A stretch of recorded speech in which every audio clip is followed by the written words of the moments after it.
샬롬 10월 25일 화요일 하나님 나라를 시작하는 말씀 묵상 시간입니다.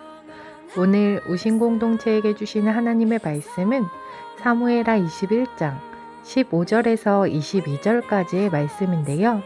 신혼누리의 김동엽, 임도희 성도님께서 말씀을 봉독해 주시겠습니다. 하나님 말씀에 귀 기울이시기 바랍니다. 블레셋 사람이 다시 이스라엘을 치거늘 다윗이 그의 부하들과 함께 내려가서 블레셋 사람과 싸우더니 다윗이 피곤하매 거인족의 아들 중에 무게가 300세겔 되는 노창을 들고 세 칼을 찬 이스비브노비 다윗을 죽이려 하므로 스루야의 아들 아비새가 다윗을 도와 그 블레셋 사람들을 쳐 죽이니 그때 다윗의 추종자들이 그에게 맹세하여 이르되 왕은 다시 우리와 함께 전장에 나가지 마옵소서. 이스라엘의 등불이 꺼지지 말게 하옵소서 하니라. 그 후에 다시 블레셋 사람과 곱에서 전쟁할 때에 후사 사람 십북에는 거인족의 아들 중에 삽을 쳐 죽였고 또다시 블레셋 사람과 곱에서 전쟁할 때에 베들레헴 사람 야레오르김의 아들 엘하나는 가드 골리앗의 아우 라흐미를 죽였는데 그 자의 창자루는 배틀째 같았더라.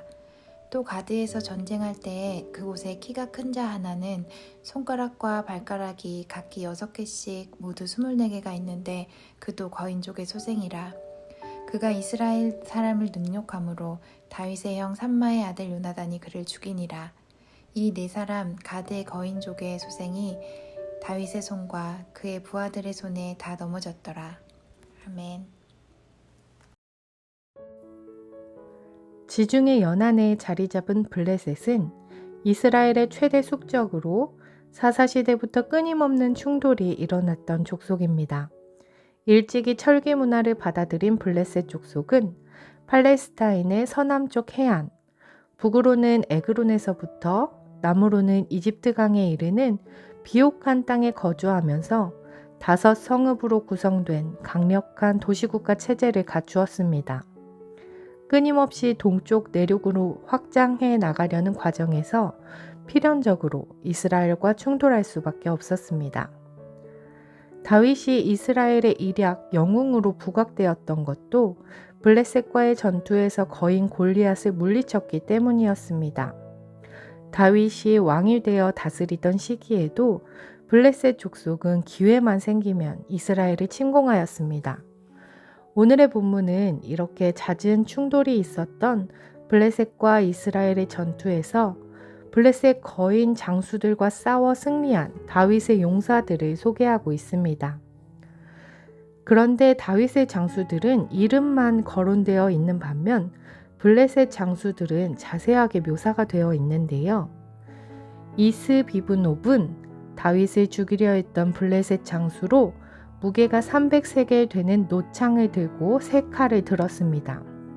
300세겔은 3.4kg에 해당하는 무게로 주석에서는 이는 창 전체가 아닌 노수로 만든 창날 부분에만 해당하는 무게라 추측하고 있습니다.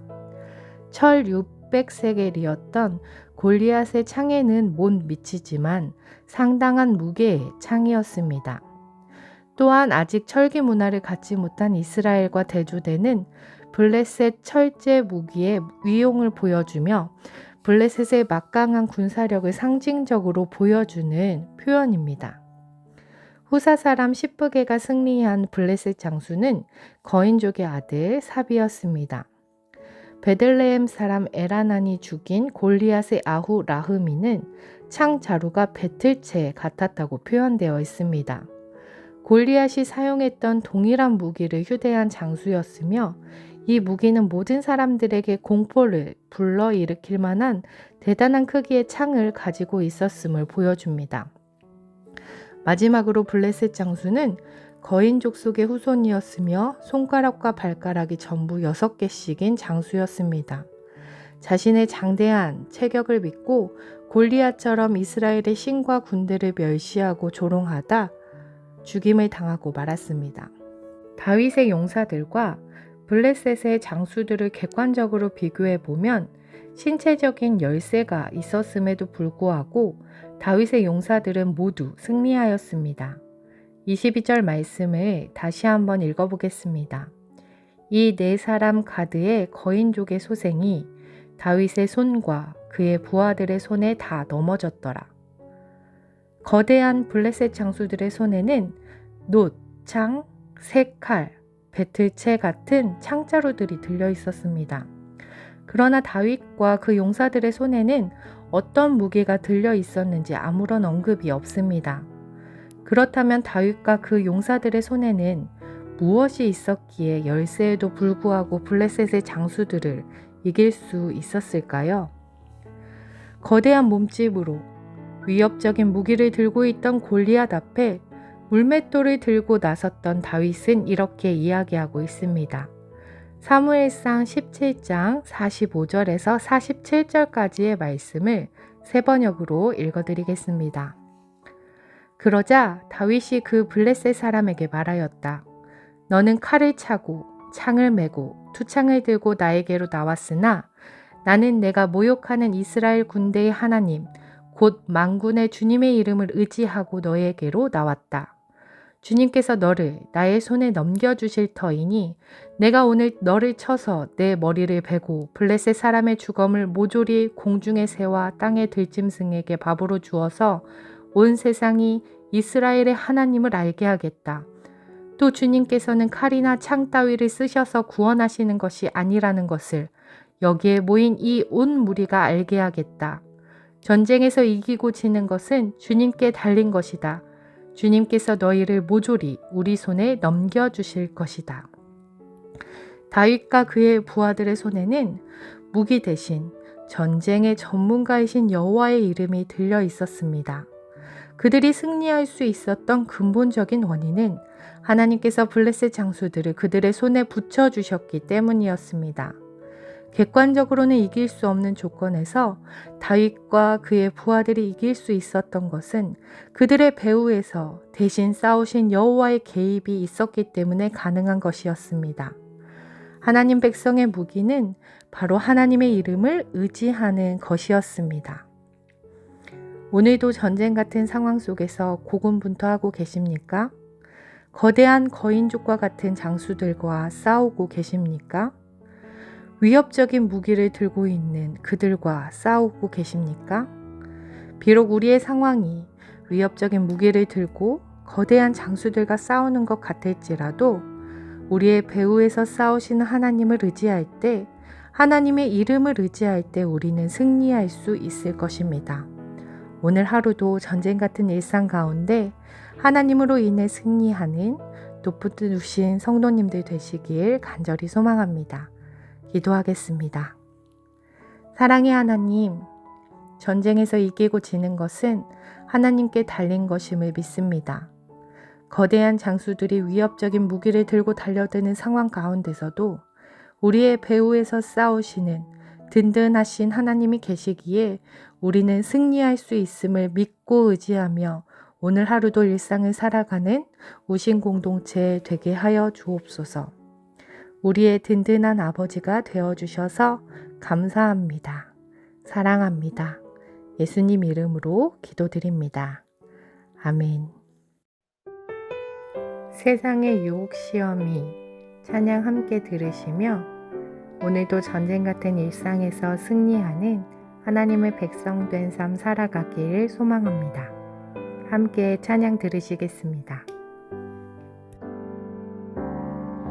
세상의 유혹 시험이 내게 몰려올 때에 나의 힘으론 그것들 모두 이길 수 없네. 거대한 폭풍 가운데 위축된 나의 영혼 어찌할 바를 몰라 헤매이고 있을 때 주를 찬양 손을 들고 찬양 전쟁은 나에게 속한 것 아니니 주를 찬양 손을 들고 찬양 전쟁은 하나님 속한 것이니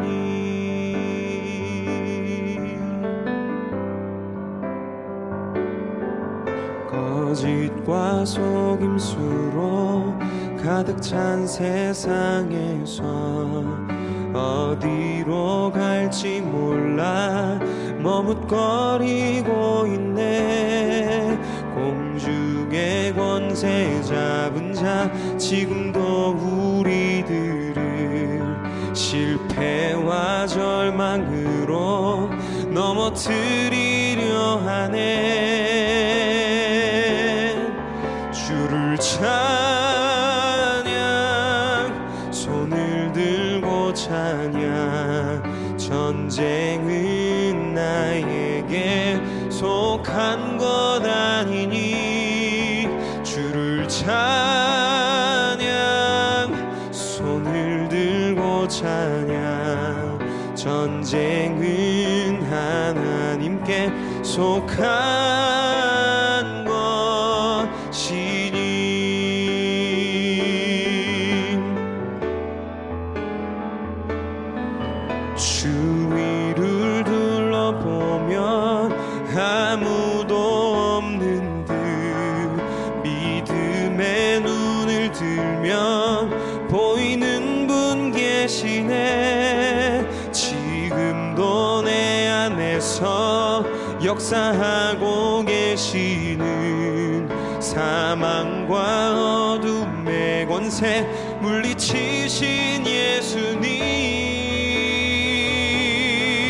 주를 찬양 손을 들고 찬양 전쟁은 나에게 속한 것 아니니 주를 찬양